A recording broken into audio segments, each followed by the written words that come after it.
नमस्कार दोस्तों, मैं देवेंद्र पारिक एक बार फिर आपके साथ जीके बाई डीके चैनल पर। और जो कि आपको जानकारी है कि हमारे द्वारा नेट का संपूर्ण कोर्स बिल्कुल फ्री आपको उपलब्ध करवाया जा रहा है। इसलिए अगर अभी तक आपने इसे सब्सक्राइब नहीं किया तो सब्सक्राइब कर लें, अधिक से अधिक दोस्तों के पास शेयर करें और अगर अच्छा लगे तो लाइक करें। चलिए दोस्तों, अगला टॉपिक देखते हैं। अरस्तु का नागरिकता के संबंध में विचार। अरस्तु जो है उन्होंने नागरिक किसे बताया? तो देखिए, अरस्तु की नागरिकता के बारे में पहली बात तो हमें देखें कि किस पुस्तक की हमें जानकारी मिलती है। तो ध्यान रखिएगा, ये जानकारी हमें द पॉलिटिक्स में मिलती है। दूसरी प्रश्न इसके अंदर जो बनता है वो ये बनता है कि अरस्तु ने किसे नागरिक माना। तो उसको जानने से पहले हमें ये देखना पड़ेगा कि अरस्तु ने किसे नागरिक नहीं माना। तो देखिए, किसे नहीं माना। सबसे पहले उसने कहा कि बच्चे, वृद्ध और स्त्रियां ये नागरिक नहीं हो सकते। ये मैं जो बताने जा रहा हूँ ये अरस्तु के विचार हैं, व्यक्तिगत मेरे यहाँ का अन्य कोई किसी के विचार नहीं है। ये सीधे अरस्तु के विचार आपको बताए जा रहे हैं, इसलिए ध्यान से देखिएगा। पहली बात, अरस्तु ने किन किन को नहीं माना? तो बच्चों को नहीं माना, स्त्रियों को और वृद्ध को, इन तीनों को नागरिक उसने नहीं माना।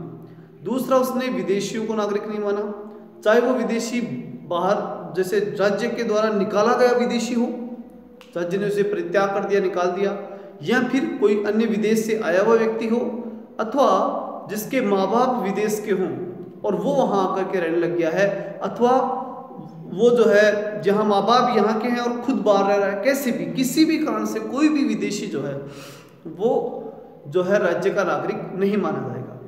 तीसरी चीज उसने कहा कि जो कारीगर हैं, जो शिल्पी हैं, जो श्रमिक हैं, जिनके पास अवकाश नहीं है, वो लोग भी नागरिक नहीं माने जाएंगे, क्योंकि इनके पास अवकाश नहीं होता और ये अवकाश नहीं तो फिर नागरिकता के जो धर्म है, जो कर्तव्य हैं, वो पूरे नहीं कर पाएंगे। तो इसलिए इनको भी नागरिक नहीं माना। फिर बात आती है कि क्या ये जो एक विशेष वर्ग होता है जो प्राकृतिक रूप से संपत्ति अर्जित नहीं करता, जिसके अंदर सूदखोर व्यापारी आते हैं, तो उन लोगों को भी इसने जो है वो मतलब नागरिक स्वीकार नहीं किया। फिर एक लास्ट चीज और ध्यान रखनी है आपको, दास। चूंकि अरस्तु के दास के संबंध में बड़े महत्वपूर्ण विचार थे, आगे में पढ़ने को मिलेगा दासता संबंधी विचार, तो दास को भी अरस्तु ने नागरिक नहीं माना। तो इस प्रकार इन सबको नागरिक नहीं माना। तो फिर किसे नागरिक माना? अब प्रश्न आता है कि नागरिक माना तो किसे माना? तो देखिए, अरस्तु ने जिसे नागरिक माना उसके लिए तीन चीजें प्रमुख थी, दो चीजें प्रमुख मान सकते हैं। एक तो उसने कहा कि बौद्धिक रूप से व्यक्ति संपन्न होना चाहिए, अर्थात बुद्धिमान होना चाहिए।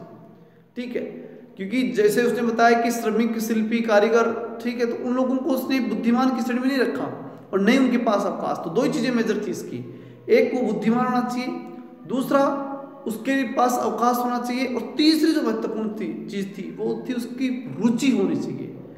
ये तीन चीजें उसमें होनी चाहिए।